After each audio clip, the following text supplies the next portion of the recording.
Today we have two of the most creative revenge stories I have ever heard. What these guys pulled off in the name of Payback is absolutely hilarious and totally genius. You don't want to miss a second of it. So, let's get into it. I work for a construction company and we do remodeling on homes. We have a rule here that we get to keep anything we find hidden behind the walls. This is really important later. As we needed a worker urgently, we hired this guy named Steve, who was a total a-hole from day one. I've been working for this company for 5 years, and this guy has only been doing construction for 1 year after he got fired from his accounting job for getting a DUI.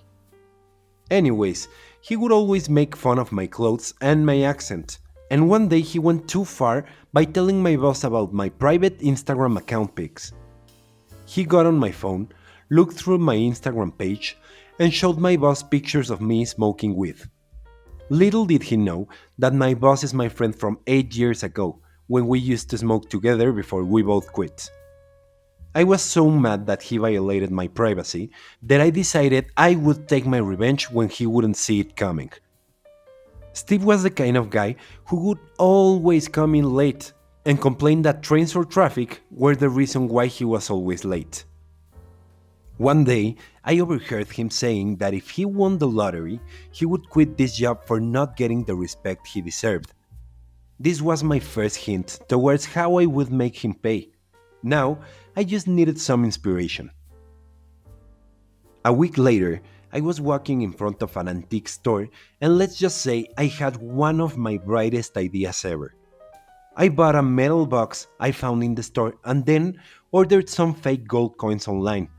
Even if they were just fake, when they arrived, they honestly looked amazing. The only thing missing was the chance to hide them and for Steve to find them. Luckily, I did not have to wait very long. 2 weeks later, we were assigned to work on a house with 4 bedrooms. Since the team was just another guy who handled the exteriors, Steve and me, I took the old box and hid it as far as I could reach inside the wall Steve was working on. Then, I just had to be patient. The day he found the coins, it seemed like it was the best day of his life. The first thing he did when he opened the box was call my boss an effing loser and quit immediately on the spot. He said, "F this place, I'm rich!" Little did he know that that was the best day of my life. After he quit, my boss told us that he was going to fire him anyway for always showing up late, but this saved him from a lot of paperwork. Steve never came back. I guess he was just too embarrassed to even ask for the rest of his payment. I wish I could see the look on his face when he found out the gold coins were fake. But having him gone is enough for me.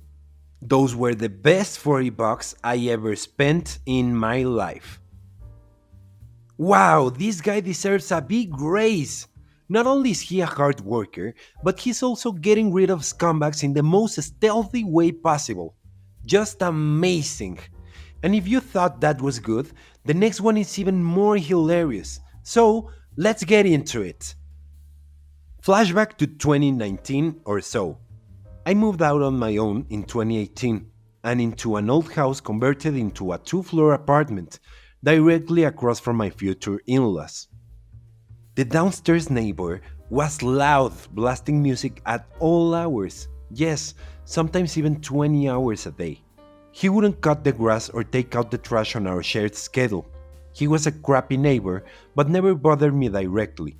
The guy was pretty chill when sober and would turn the music down a little when I texted him. He was okay until his girlfriend moved in. Now, add shouting fights to the mix. And all of a sudden, my requests to turn down the music made him turn it up even more. I could barely walk on my super thin floor without her banging on the ceiling with a broomstick. Even with all of this, I was okay, since I'm a heavy sleeper and can sleep through anything. However, when my wife moved in, I quickly found out that she is quite the opposite. Room temperature has to be low, but not so much so she gets really cold, door closed halfway, blackout curtains on the windows, and of course, zero noises. You get the idea. I told her that we couldn't expect them to remain silent when she was ready for bed. We needed to be reasonable. But the wall-rattling music needed to stop during the night.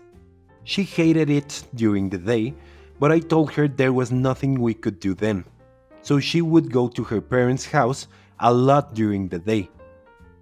I talked to the neighbor guy, and he said, "Yeah man, that's cool." But it turns out the girlfriend wasn't having it, and his attitude changed to, "Yeah? Well, it's our house, so you can go F yourself if you think you can tell us what to do. You can move out if you don't like it." I tolerated them a long time, but then my wife got pregnant. So something definitely had to change once the baby came. So I did the only thing I could do. I fought fire with fire, following the law to the T. I could only report them for noise after 11 p.m. I don't remember the morning hour when the noise could start, but I believe it was 9 a.m.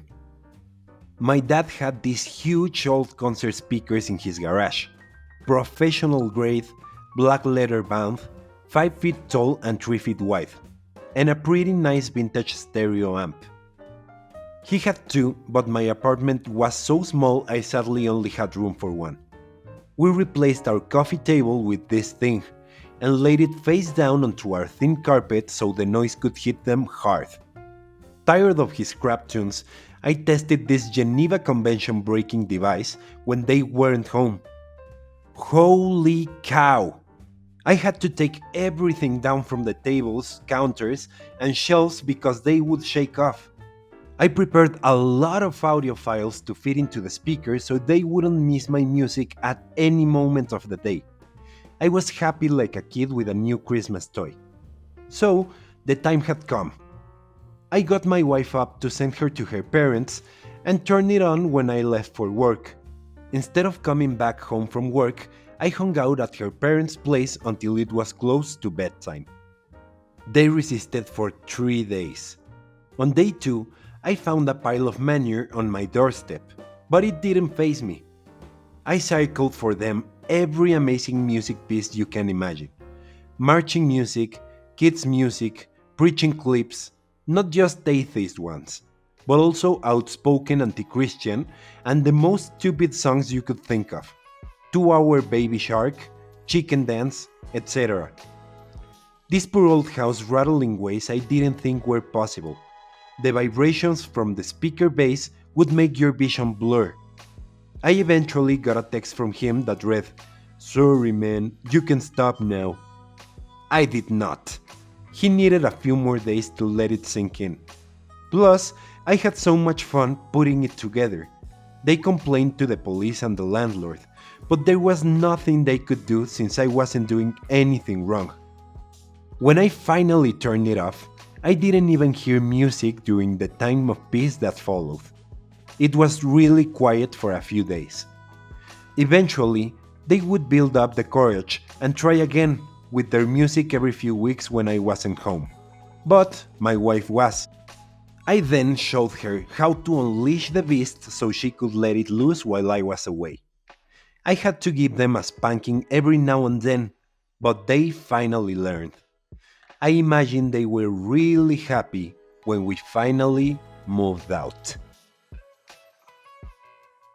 Remember guys, you can send your amazing stories to informal.confessions@gmail.com.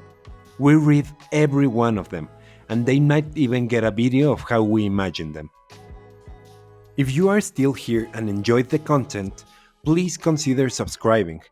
Thanks for watching, and I'll see you in the next one.